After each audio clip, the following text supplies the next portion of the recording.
Tonight, our series on the state of the Metropolitan Police Department continues. While there have been calls for police reform, one major change that took place at Metro involves the banning of a controversial restraint by officers called a lateral vascular neck restraint. The department took action in July to limit its use. And then during a special session, Nevada legislators banned it. The I-Team's Vanessa Murphy takes a broader look at a number of use of force incidents at the hands of Metro officers.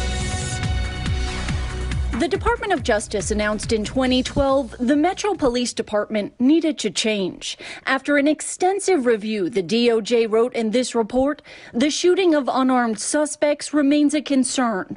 For example, between 2007 and 2011, there were 10 officer-involved shootings that involved unarmed suspects. 7 were black. I think it's safe to say they were not in keeping with best practices. The department implemented multiple changes. In 2019, Metro reports out of 16 shootings by police, 15 of the subjects were armed.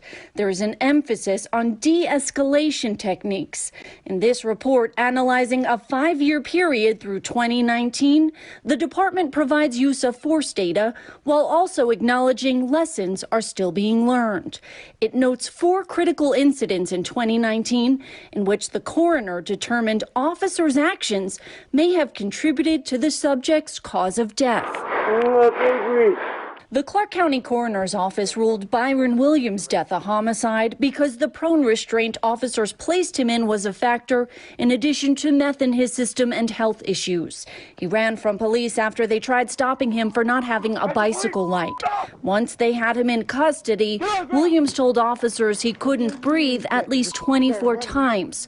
Multiple officers deactivated their body cameras at the scene. He deserves justice. Like, what they did to him was not right. It was not fair. It was inhumane. The Use of Force Review Board, comprised of both commissioned officers and 3 citizens, determined officers should have immediately rolled Williams on his side after he was handcuffed, and their medical response violated training and policy.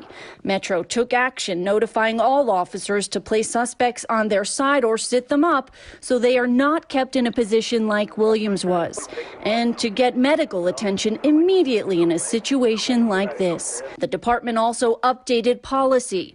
Officers must keep their body cameras on while at a scene. Donovan Britt is a citizen volunteer on the review board. We kind of see these events and we understand what they should be doing, and something that's outside of the norm we can focus in on and go, why is that the case? The board also makes recommendations on officer discipline.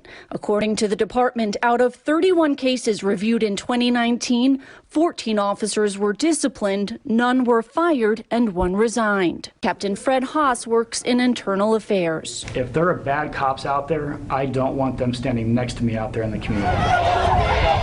And throughout the community in 2020, there were Black Lives Matter protests and calls for police reform. While Metro is more advanced than many departments, incidents like Williams' death demonstrate there are still serious flaws that need to be fixed.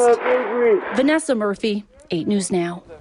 We also have more information on police use of force, hirings and firings, and diversity on the force on 8newsnow.com.